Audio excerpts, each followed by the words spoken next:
بسم اللہ الرحمن الرحیم۔ کمالات و خوبیاں تو نوازیا انہاں دے والد نے انہاں دی بڑی کمال تربیت کیتی ہے حضرت عمر ابن عبدالعزیز دی۔ انہاں نو عمر ثانی آکھیا جاندا ہے، یعنی جس ٹائم یہ آیا تو انہاں نے حضرت فاروق اعظم رضی اللہ تعالیٰ عنہ دی یاد نو تازہ فرما دیتا، ہر طرف عدل و انصاف، حتیٰ کہ عوام نو اتنی سہولت دیتی حضرت عمر ابن عبدالعزیز نے کہ آپ دے دور وچ زکوٰۃ لین والا کوئی نہ ملدا لیکن دین والے کثیر تعداد وچ ملدے ہیں۔ تربیت کیسی ہوئی حضرت عمر ابن عبدالعزیز دی کہ آپ ایک جگہ تے پڑھن واسطے تشریف لے گئے۔ انہاں نے جڑے استاد ہیں بڑی سختی کردے ہیں بھئی نماز جڑی نا بیٹا جماعت دے نال پڑھنی، ورکعوا مع الراکعین کہ رکوع کرو رکوع کرن والیاں دے نال۔ اس آیت کریمہ تو علماء نے استدلال کیتا کہ بعض علماء فرماندے کہ جماعت دے نال نماز پڑھنی ہے واجب ہے، اور اگر کوئی غفلت اور سستی اور کاہلی دی وجہ تو نماز تے پڑھدا ہے لیکن جماعت نال نہیں پڑھدا تو وہ بندہ سخت گناہگار ہے۔ اور کچھ حضرات جڑے وہ جماعت نو سنت مؤکدہ دا درجہ دیندے کہ سنت مؤکدہ ہے جماعت دے نال نماز ادا کرنا۔ بہرحال حضرت عمر ابن عبدالعزیز رحمۃ اللہ تعالی علیہ زور دی نماز دا ٹائم آپ نے نماز تو پہلے غسل فرمایا۔ این جماعت دے وقت نہ آپ جماعت تے کوئی نہ تشریف لے گئے، کنگھی پھیر دے رہے، والا نو سوار دے رہے۔ جس ٹائم جماعت ہو چکی استادہ نے نظر ماری، سارے طالب علم نظر آئے لیکن حضرت عمر ابن عبدالعزیز وہ نظر کوئی نہ آئے۔ پوچھا کہ عمر ابن عبدالعزیز کتھے؟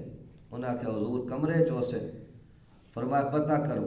جدو پتہ کروایا حضرت عمر نو بلوایا تو حضرت عمر ابن عبدالعزیز تو پوچھا پہ کیا ریزن آ کہ تسی جماعت تو لیٹ ہو گئے؟ انہوں نے عرض کی استاد جی میں غسل کیتا ہے تے کنگھی پھیر دیاں میری جماعت تو نماز رہ گئی۔ استاد انہاں دے والد گرامی الخط لکھیا جنہاں دا نام عبدالعزیز یعنی عمر ابن عبدالعزیز، عبدالعزیز دے پتر آنے انہاں دا نام عمر۔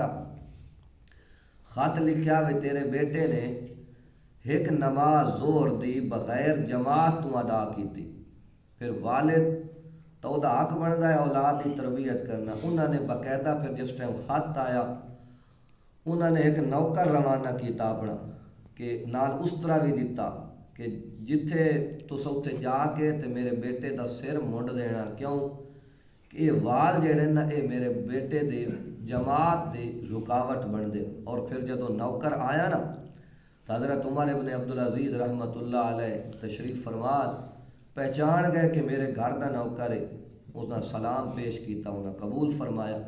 پوچھا کہ کیویں آئے ہو؟ تو نوکر عرض کرتا حضور تواڈے ابا جی مینوں گھلیا ہے کہ میں تواڈے سر دے وال مڈنے۔ فرمایا کی وجہ ہے؟ اس عرض کیتی وہ تواڈے انہاں والاں دی وجہ تو نا ایک جماعت جڑی نا وہ رہ گئی، نماز تو سب پڑھی ہے لیکن جماعت نال نہیں پڑھی۔ تو مڑ عمر ابن عبدالعزیز نے اپنا سر نیواں کر چھوڑیا۔ فرمایا ابا جی دا آرڈر ہے تو لے آؤ مڑ بلیڈ تے اس طرح تے منڈو میرے وال۔ یعنی ایک نماز جماعت نال نہیں عمر ابن عبدالعزیز پڑھی، والد گرامی نے پورے سر دے وال ہی ختم کروا دیتے۔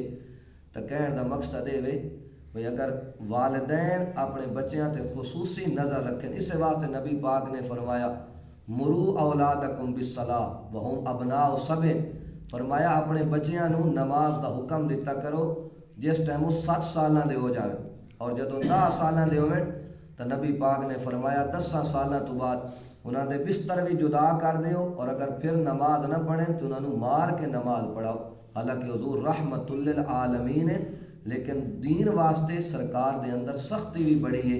فرمایا کہ اگر وہ نماز نہ پڑھیں تو باقاعدہ انہاں نو ضرب لاؤ، تھوڑی جہی مار دیو ہلکی خفیف، تاکہ وہ نماز دے عادی بن جان۔ اللہ سانو خود بھی نماز دا پابند بنائے اور ساڈیاں اولاداں نو بھی نماز دا پابند بنائے۔ وآخر دعوانا الحمدللہ۔